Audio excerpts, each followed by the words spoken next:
po kayo, no? Alam mo kung paano niyo po ma-differentiate yung experience niyo doon sa pagtatrabaho niyo dito locally? Malayo po yung kung iko-compara. And sometimes, I refuse to answer that question kasi sobrang, syempre rooted pa rin ako dito sa local. Dito ako nagsimula at ito yung magme-maintain sa akin. Parang sa akin, yung Hollywood stint kong yun, medyo accidental yun na gift from God. Hindi ko sinasadya na mapasal. Hindi sinasadya, nag-audition ako and all. But I didn't realize the magnitude of the project until I was there. Na pala siya, na Nicole Kidman, blah blah blah blah blah blah, etc. Kasi basta nag-audition na ako. Anyway, how do I compare? Malayo po. Parang hindi siya dapat i-compare dahil parang lalabas na napaka-inferior ng natin. Dahil dun sila, meron talaga resources. Kaya, meron. So, pulido-pulido yung trabaho pagdating sa, meron naka-assign sa ganito, ganyan. Everything talagang on the clock, di ba? On point lahat ng galaw, gano'n, dahil bawat galaw may katumbas na na expenses, na cost.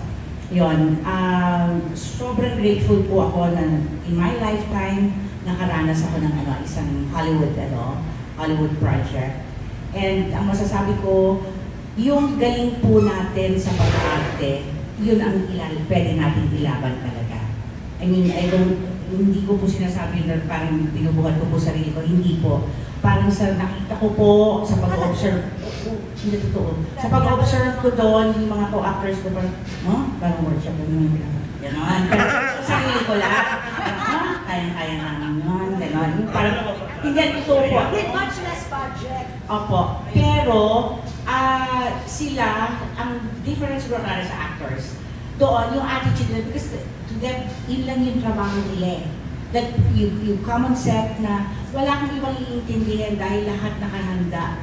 Sa trailer mo nakahanda na yung pati chinelas na isusuot mo for the trailer, gano'n, kung ano yung mga costumes, etc. etc. You have nothing to worry about except to act. So pag hindi ka pa naman handa, medyo mahiya ka naman siguro sa buto mo, di ba? Pero yun nga po, ulitin ko, yung sa galing, parang yun ang pwede natin ilaban. Kasi in terms of yung sa pag-produce and the way we run our productions, although ang dami na ngayon because of the Eddie Garcia law and everything, mas conscious na po tayo na parang mas inaayos yung pamamalakad ng pag-shooting, pag-taping. Pero dahil nga po, kung ikukumpara again with Hollywood or international,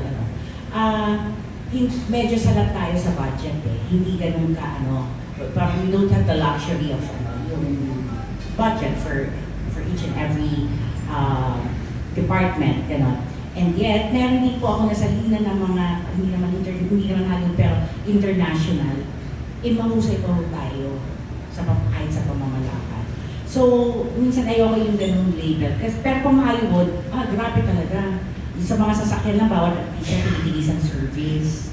Ganun po. Tapos minsan nakialam ako na, may co-actor is there, can ride me. Huwag ganun, huwag ka masyadong nagkakaroon. Kasi bawat talaga, kaya bawal marikas doon. Kasi wala kang kachiba sa sa service, dahil mag-isa ka lang. Wala. Oo. Ganon. Yun po. Since nag-international na kayo, buti yung TFT po hindi nag-increase. Nag-increase po. Ina-announce ko sa lahat ng mga producers. Nagkaroon na ng level up ng konti. Added value, plus 10%. Hindi makatawa ng gusto yan. Ang galing ni Direk Robin eh. Salamat po. Maraming salamat.